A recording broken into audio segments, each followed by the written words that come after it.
ইস্টবেঙ্গল তাদের গোলপোস্ট আরও শক্তিশালী করতে বড় পদক্ষেপ নিল। ভারতীয় জাতীয় দলের গোলকিপার ফুরবা লাচেনপাকে 2 বছরের চুক্তিতে দলে নিয়েছে লালহলুদ শিবির। মুম্বাই সিটি এফসিতে দীর্ঘ সময় কাটানোর পর এবার নতুন চ্যালেঞ্জ নিতে প্রস্তুত ফুরবা। ইস্টবেঙ্গলে তিনি মূলত গিলের ব্যাকআপ হিসেবে যোগ দিলেও বিষয়টি শুধু ব্যাকআপে সীমাবদ্ধ নয়। দলে তার আগমনে গোলকিপিং বিভাগে প্রতিযোগিতা অনেকটাই বেড়ে গেল। এখন থেকে একাদশে জায়গা ধরে রাখতে গিলকেও নিয়মিত সেরাটা দিতে হবে।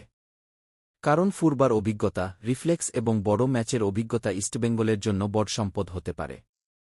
সবকিছু ঠিক থাকলে আগামী 2 মৌসুম লালহলুদ জার্সিতে দেখা যাবে ফুরবা লাচেনপাকে। এবার দেখার বিষয়, তিনি কি গিলকে টেক্কা দিয়ে প্রথম একাদশে নিজের জায়গা করে নিতে পারেন, নাকি তীব্র প্রতিযোগিতায় ইস্টবেঙ্গলের গোলপোস্টকে আরও শক্তিশালী করে তুলবে।